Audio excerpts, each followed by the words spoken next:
I'm Deb Stone. This is for my computer class at Rockingham Community College in nos230.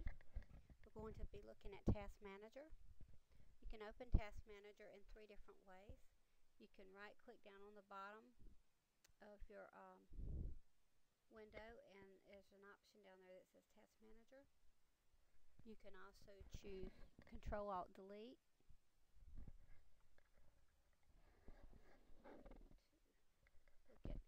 We have several applications running. This is our Task Manager window. I have Cam Studio, Flash, Paint, and Photo Gallery. I'm also going to open up Notepad, and we will use some class notes in Task Manager. Okay, the source of these notes are from Windows Help and Wikipedia. So Task Manager itself is part of Microsoft Windows. Other operating systems have similar versions of different things. Task Manager in Windows is the topic, and it shows you the programs, the processes, and services that are currently running on your computer. Here's the applications. Here's the processes, services. You can use Task Manager to monitor your computer's performance or to close a program that's not responding. You can also use Task Manager to view network status. This is networking. All I see is my local area network here, which is connected to the internet. Performance status and different users. Looking at the users, you can see who's logged on and what they're working on, or what they're you can even send them a message through there. Okay, another way to open Task Manager, we said you can right click on the bottom of the screen or Control-Alt-Delete. You can also do Control-Shift-Escape, which is not often published, but Control-Shift-Escape opens it also. If you have a program that's not responding to what you're doing, you can exit that program by finding the process in Task Manager, and let's go to processes and look at the ones that we have, and you can right click on it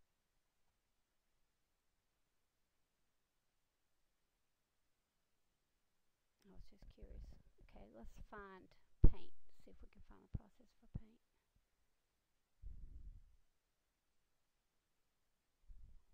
Alright, we'll go to applications and find paint. Click on it and then right click, and I have different options. I can switch to it, bring it to the front, minimize, maximize, end task, create a dump file, or go to process. Okay, before we end task, let's create a dump file. It's taking information from that file and what's going on with it and writing it to a file right now. It says please wait while the process is being written to the file.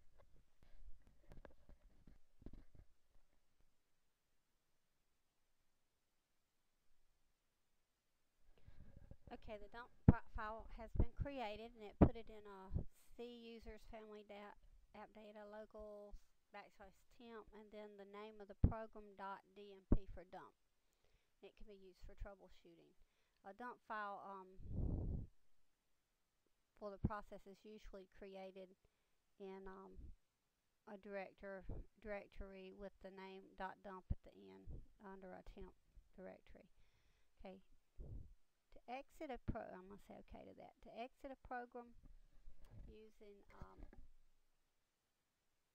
Task Manager, you need to be careful that if you want your data that's saved, that you give the Windows operating system a chance to resolve the problem. Windows will automatically try to resolve the problem if you let it, and your data can be saved or recovered. But if you end it within Task Manager, the data is not saved, and also you can accidentally end a process that you really needed. So we're going to end paint. I'm going to right click on it. There's end process. Click on that. Do you want to end the process?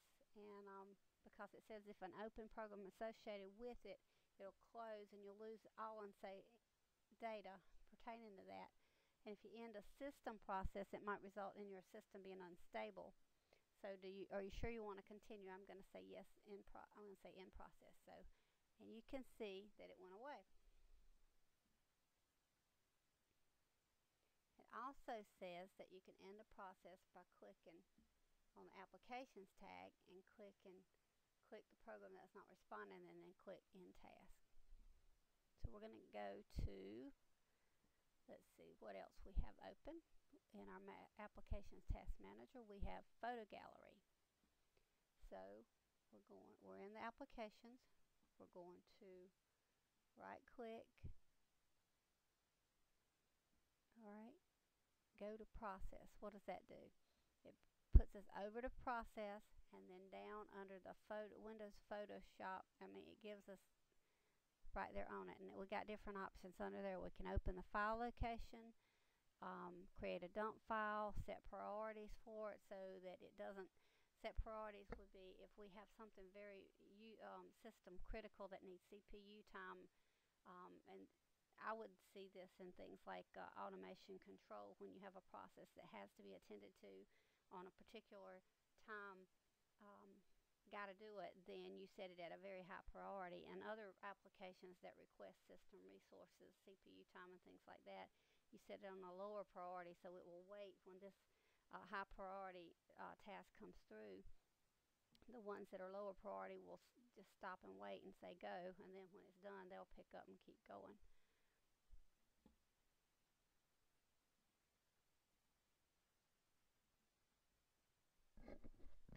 Okay, in Task Manager, again, if we're looking under applications and you see an application you want to go to the process, if you look at process, there's so many, you're not sure what to do. In services, there's so many down there.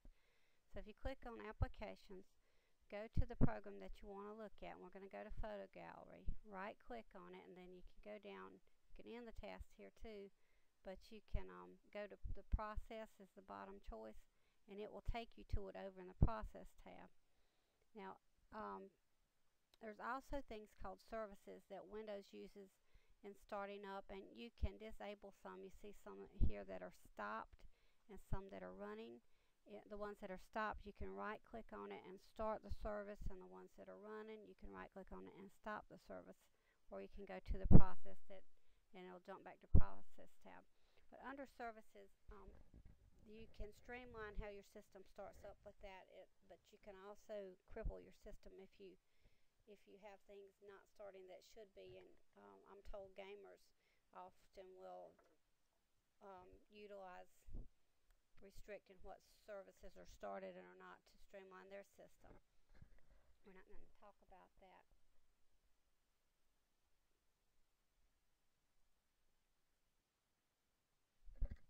Task Manager also has options that will let you hide it. When you open it up, it'll go down on the taskbar as a little green grid. If you select options, you'll see hide when minimized. Click on that. It's a toggle, or you can go back and unclick on it, and you'll see it down there as a little green box.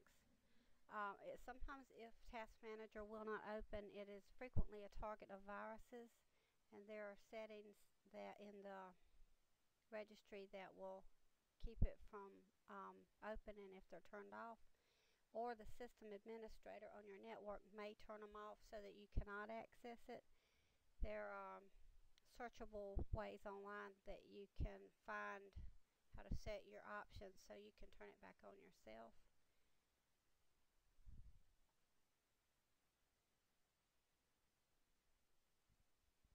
You can also use Task Manager to look at your system performance under the Performance tab.